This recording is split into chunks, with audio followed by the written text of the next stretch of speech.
কি এমন আছে সাধারণ এই ব্যাগের ভিতরে? এটাই আজ যে আমরা করে দেখামু। যারা এই ব্যাগের রহস্য জানতে চান ভিডিওটি শেষ পর্যন্ত তারাই দেখবেন।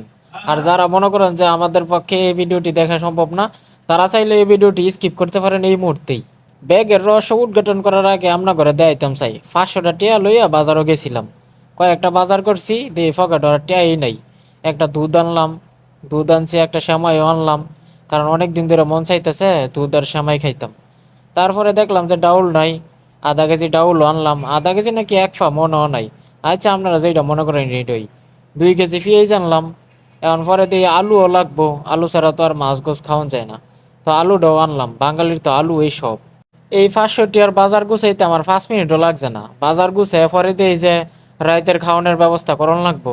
বয়স হয়ে গেছে গা 35, বিয়া শাদী এখনো করছি না। আমার লাগে রাইন্দা বইরা করে থুয়ে দেবো কেটা? নিজের খাওয়ান নিজেরই তৈরি করন লাগে, আবার থালা বাসনটিও নিজেরই ধোন লাগে। কি আর করবো, কপালে বিয়া নাই। থালা বাসনটি ধুইয়া লই গা। এই পর্যায়ে লই নামনা করে ব্যাগের কাহিনীর ভিতরে লয়ে যাই গা। ব্যাগটা অনেক দিন ধরেই ফ্রিজের মধ্যে রেখে দিছিলাম। এটার ভিতরে কি আছে একমাত্র আমি ছাড়া আর কেউই জানে না। আর আমার আল্লাহ জানে। এটাই এখন নামনা করে দেখামো। আসসালামু আলাইকুম, আমি Elahi. Welcome my YouTube channel. কেমন আছেন সবাই? যদি ভালো থাকেন তাহলে কমেন্ট বক্সে জানা যায়, আর যদি খারাপ থাকেন তাহলে আপনার খারাপ লই আপনি বয়ে থেন। এমনি অশান্তি বাসি না, আবার খারাপের কথা শুনতাম না। দুরুমিয়া লইনচা আজাইরা ফেসাল বাদ দিয়ে ব্যাগের ভিত্তি কি আছে এটা দেখে লই। আসল কথা হইলো কি, গত সপ্তাহে 2 কেজি তেলাপিয়া মাছ আনছিলাম। তো আমরা 3 জন এক লগে বাস করি। তো 3 জনে মিললে তো 2 কেজি তেলাপিয়া একবারে খাওয়ান যেত না। এর লেগে বুদ্ধি কইরা অর্ধেকটা খাইছি, আর অর্ধেকটা কি করলাম, ফ্রিজে মেয়েতে থুয়ে দিলাম।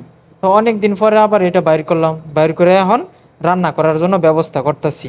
তো আমগর ব্যাচেলারদের তেলাপিয়া রান্না কি মনে হয় এটা আজকে আমরা করে দেখা হয়েছে। আর মাছগুলা ফ্রিজেতে বার করছিলাম অনেকক্ষণ হয়েছে। এরপরে সুন্দর করে ধুইয়া দিয়া লয়ে এলাম রুমের ভিতরে। রুমের ভিতরে আইন না খিচ্ছে মনে করেন যে হলুদ দিয়া আর মরিচ দিয়া দিলাম ঠিক মতনে ডলা। ডলা দিয়া তারপরে এটা বাজার জন্য একবারে পুরোপুরি প্রস্তুত করে লইলাম। এরপরে আর বেশি দেরি করি নাই, আল্লাহর নামে শুরু করে দিলাম বিসমিল্লা কইয়া বাজি। অনেক বেডি মানুষ দেয় যে মাছ বাজার সময় 2টা 3টা করে দেয়। তো আমগর ব্যাচেলার করে তো সময় নাই। আমগর কোনো রমে রাত যাওন, খাওয়ন আর রাত ফোয়ান, এগুলো হইলই চলে। তো আমরা তো হুলু তুলু কইরা কোনো লাভ নাই। হুলু তুলু বাদ দিছি অনেক আগে হই। বিয়া শাদী হইলে পরে বউ আইয়া হুলু তুলু কইরা আস্তে আস্তে রান্না বাড়া মজা কইরা খাওয়াইব না। কারণ ব্যাচেলার মানুষ যেমনি ইচ্ছা খালি খাইয়া দিন যাওন তো কথা। দেখতে দেখতে কিছুক্ষণের মধ্যে কিন্তু মাছ ভাজা একবারে কমপ্লিট হয়ে গেছে গা। কারণ এইগুলো সুন্দর করে উঠাইতে হইব যাতে না ভাঙে। সবগুলো কিন্তু উঠাইয়া সুন্দর করে সাজায় কিন্তু রাখছি একটা প্লেটের মধ্যে। এখন রান্নার জন্য পুরোপুরি প্রস্তুত হয়ে গেছে গা এইগুলা। তো রান্না কিন্তু শুরু করে দিছি অনেক আগে, ওই প্রায় মাঝ পর্যায়ে কিন্তু রান্না চলে আইছে। প্রথম থেকে দেখাই নাই কারণ হইছে হাতে এত সময় আছেন না।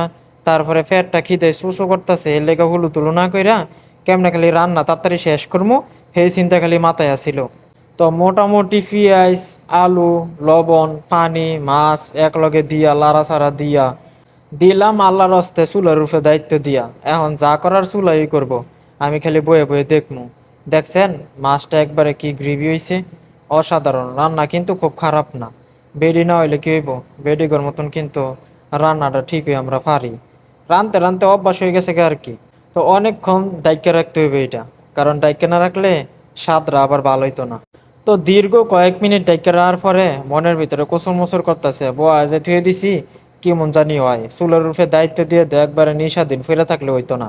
কি মনে হয়েছে এটা দেখতে হইব। পরে দিয়ে যে না, চুলার দায়িত্ব চুলায় ঠিকঠাক মতন পালন করছে। রান্নাটা কিন্তু অসাধারণ হয়েছে। এখন আপনারা যাইন গা খায়া লই 2টা।